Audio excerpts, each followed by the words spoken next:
Mengapa kita tidak boleh membalas kebencian dengan kebencian? Semua dimanapun berada. Topik kita kali ini adalah dibenci. Benci. Apa sih yang dimaksud dengan dibenci, Anci? Dibenci adalah keadaan ketika kehidupan seseorang tidak disukai oleh orang lain atau mungkin keluarganya.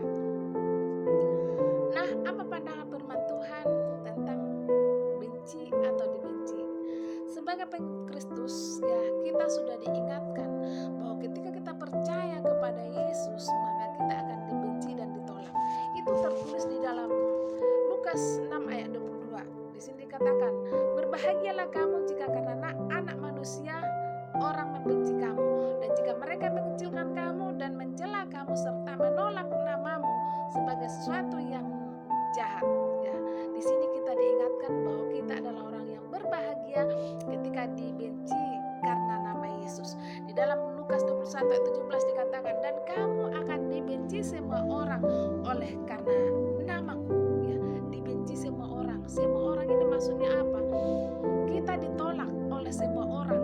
Siapapun yang tidak mau percaya kepada Yesus atau mungkin itu saudara, diingatkan kita akan dibenci hanya karena nama Yesus. Ya, di dalam 1 Yohanes 3:13 dikatakan ya bahwa dunia akan membenci kita. Janganlah kamu heran saudara apabila dunia membenci kamu. Jadi kita tidak perlu heran ketika dunia membenci kita hanya karena nama Yesus, ya. Kita tidak boleh membalas kebencian, ya. Tuhan Yesus mengingatkan kita supaya jangan membalas kebencian. 1 Yohanes 4 ayat 20. "Jikalau seorang berkata aku mengasihi Allah dan ia membenci saudaranya, maka ia adalah pendusta. Karena barang siapa tidak mengasihi saudaranya yang dilihatnya, tidak mungkin mengasihi Allah yang tidak dilihatnya." Jadi inilah larangan bagi kita semua orang yang percaya kepada Yesus. Jangan membalas kebencian.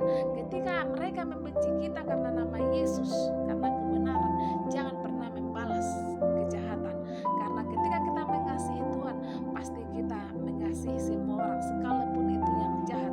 Makanya kita diingatkan untuk mendoakan dan mengampuni mereka. Kita diingatkan untuk selalu berbuat baik, ya, kepada orang yang membenci kita. Di dalam Lukas 6 ayat 27 dikatakan seperti ini, "Tetapi kepada kamu yang mendengarkan aku," kata Yesus, "aku berkata kepadamu, kasihilah musuhmu, berbuat baiklah kepada orang yang membenci kamu." Jadi kita harus berbuat baik kepada orang yang membenci kita. Apa konsekuensinya yang harus kita terima? Karena apa? Karena Allah memberkati orang yang tidak membalas kejahatan dengan kejahatan. Ya, kita akan menerima balasan yang luar biasa daripada Tuhan. Asal kita jangan membalas kebencian dengan kebencian. Itu tertulis dalam Yesaya 60 ayat 55.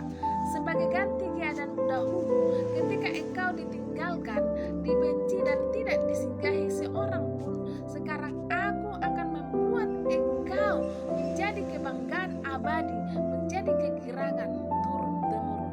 Inilah janji Tuhan bagi kita semua yang tetap mau mengasihi orang yang tidak baik kepada kita, orang yang jahat kepada kita. Ada janji yang Tuhan sediakan bagi saya dan saudara. Tuhan juga mengingatkan kita bahwa pembalasan itu adalah hak Tuhan. Jadi kita hanya melakukan apa yang Tuhan perintahkan. Di dalam Mazmur 18 ayat 18 dikatakan, "Ia melepaskan aku dari musuhku yang gagah dan dari orang-orang yang membenci aku, karena mereka terlalu kuat bagiku."